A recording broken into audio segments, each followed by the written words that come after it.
Hey guys what's up, कैसे हैं आप सब लोग। I am Anshul Sharma, your chemistry teacher and you are watching Brainic education chemistry channel. So guys, today's topic is the relation between the intensity and the wavelength of a wave. Clear guys. और इसी को हम बोलते हैं veins displacement नियम, है ना। Veins ने दिया था, ये डिस्प्लेसमेंट लॉ है जिसमें ब्लैक बॉडी रेडिएशन से जुड़े कुछ तथ्य हैं।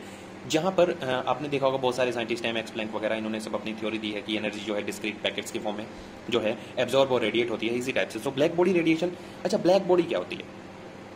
ब्लैक बॉडी होती है एक ऐसी बॉडी जो सभी वेवलेंथ, सारी जो वेवलेंथ का जो रेडिएशन है वो या तो एब्जॉर्ब कर पाए या तो फिर वो क्या कर ले, उन सभी वेवलेंथ को रेडिएट कर दे, है ना। या तो रेडिएशन को छोड़े, बाहर फेंके, या फिर अंदर एब्जॉर्ब कर ले अपने में।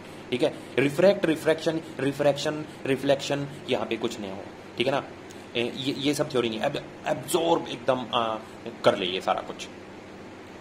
समझ में आया? तो दिस इज ब्लैक बॉडी। अब वहीं से एक थ्योरी कहीं से निकल के आ गई कि आपने देखा भी होगा जनरली, एक नॉर्मल लाइफ का मैं एग्जांपल बताता हूं कि बहुत लोगों ने देखा होगा। आयरन होता है, आयरन। ठीक है।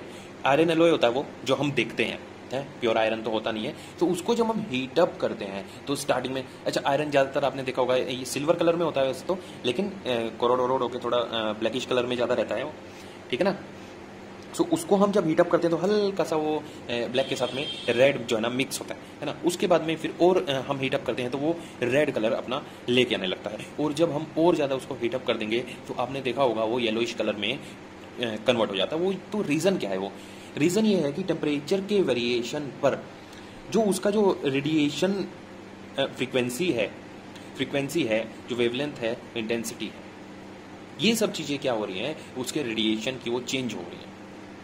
ठीक है ना। और अगर वेवलेंथ, फ्रीक्वेंसी, ये चीजें अगर चेंज होती हैं तो इन्हीं चीजों से क्या है ना, आपको जो हमारा विजिबल रेंज में जो लाइट है, विबग्योर, जो 7 कलर्स हैं, है ना, उनकी अलग अलग वेवलेंथ है, अलग अलग उनकी फ्रीक्वेंसीज है। Clear guys. सो जो जिस रेंज में लाई करता है वही कलर हमें दिखने लगता है। तो इसी पे बेस्ड एक वेन्स ने अपना एक लॉ दिया, डिस्प्लेसमेंट लॉ। उसमें इसने क्या किया, एक ग्राफ प्लॉट किया। मैं यहाँ पे साइड में ग्राफ को प्लॉट कर रहा हूँ। चल जा भैया, अरे चल जा यार, है ना। ग्राफ को प्लॉट कर रहे हैं ऐसे। वाई एक्सिस पे मैं क्या ले रहा हूं, इंटेंसिटी। ठीक है। और वी कैन से एनर्जी। ठीक है। एनर्जी इधर को बढ़ेगी। ठीक है। इंटेंसिटी वैसे होता क्या है, इंटेंसिटी अगर मैं कहूं कि यहां पे आपने दिख रहा है क्या? हाँ देखो परछाई दिख रही है ना। तो ये जो लाइट है ये कितनी ब्राइट है, लाइट जो है ये कितनी ब्राइट है ना। इंटेंसिटी उसको बोलते हैं, इंटेंसिटी बोलते हैं सिंपल कि अगर मैं एरिया, यहां पे एक एरिया डिफाइन कर दूं कि यूनिट एरिया में, ठीक है, लाइट कितनी लाइट रेज आ रही, कहने का मतलब कितनी ज्यादा लाइट वहां पे पड़ रही है एक स्पेसिफिक एरिया में। अगर इस स्पेसिफिक एरिया में एक टाइम पे, अभी मैंने कोई टॉर्च चला के जलाई और यहाँ पे सपोज करो उसकी 50 फोटॉन्स आए, ठीक है, और दूसरी कोई टॉर्च लेके आया, उसके यहाँ पे जो है ना 100 फोटॉन्स आए। ठीक है ना। तो जो सेकंड वाली जो टॉर्च थी मेरी, उसकी मैं कहूंगा कि इंटेंसिटी जो है वो ज्यादा थी। ठीक है। और इंटेंसिटी जब ज्यादा होगी तो मैं ये कहूंगा कि उसकी लाइट जो है ना वो ब्राइट थी। आपने देखा कोई टॉर्च बहुत धीमे से जलती है, ठीक है, कोई टॉर्च बहुत तेज से जलती है ना। तो वही फर्क आ जाता है। तो इंटेंसिटी का मतलब, आई होप आपको क्लियर हो रहा होगा यहां पर, क्योंकि आपने पहले से भी पढ़ रखा होगा, है ना। यहां पर मैं लेता हूं इधर को, कहा यार, चलो वेवलेंथ, ठीक है, लैम्डा से इसको डिनोट करते हैं, तो ये इधर को बढ़ेगी। अब मैं क्या कर रहा हूं, एक बॉडी को मैं कर रहा हूं हीट। ठीक है। सपोज करो यहाँ पे कई सारे ग्राफ इसने बनाए, है ना। मैंने किसी टेम्परेचर T1, कोई टेम्परेचर T1 है, और उस पर एक ग्राफ प्लॉट किया जो कि कुछ इस टाइप से आया, टेम्परेचर T1 पे। भाई ऐसा है ना, एकदम से तो मैं सपोज करो इसका टेम्परेचर कुछ है, यहाँ पे हम पीक को मेजर कर रहे हैं बस इसमें, ठीक है ना, पीक पॉइंट को, क्योंकि धीरे धीरे ही गर्म होगा और धीरे धीरे ही ठंडा होगा। ठीक है। तो ग्राफ भी उसी टाइप से आ रहा है। ये T1 है। अब मैं क्या कर रहा हूं कि इसका टेम्परेचर मैंने इंक्रीज कर दिया और इंक्रीज कर दिया। ठीक है ना। तो ये ग्राफ मेरा कुछ इस टाइप से बनेगा,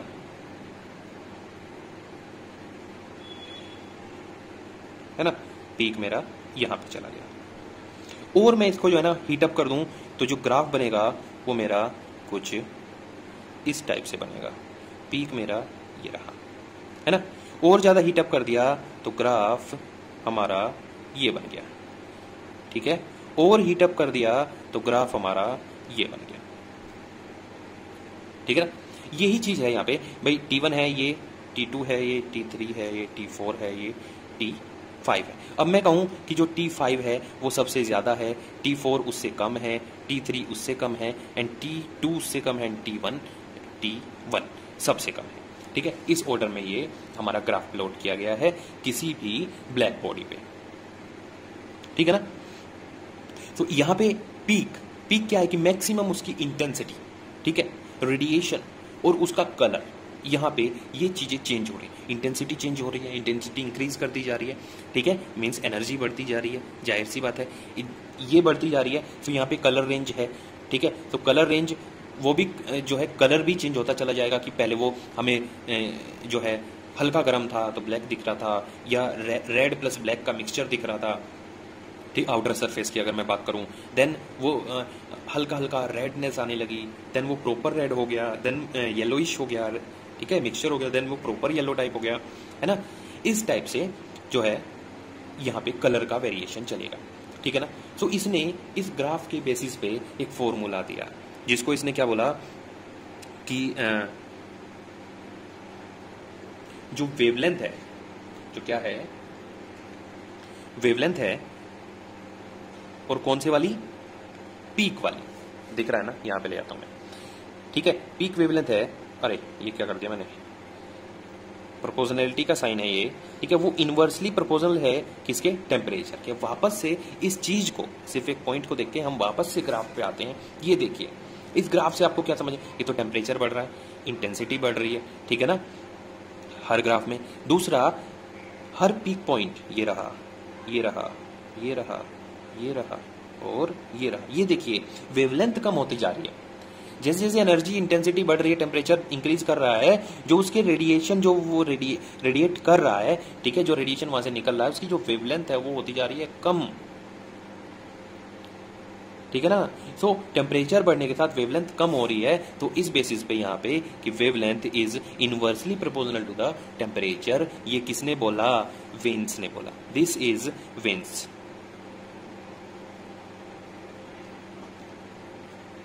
है ना। अब प्रोपोर्शनैलिटी का साइन हटाना है,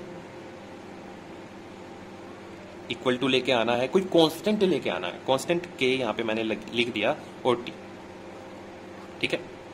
इस के की वैल्यू क्या है भाई, टी को मैं यहां पे लिख दूं लैम्डा डॉट, इसकी वैल्यू जो है, इसकी एक बहुत अच्छी सी वैल्यू थी, वैल्यू क्या थी इसकी, 2.898 into 10 to the power -3 metre kelvin, this is the value of constant, ठीक है, and this is the Wien's law.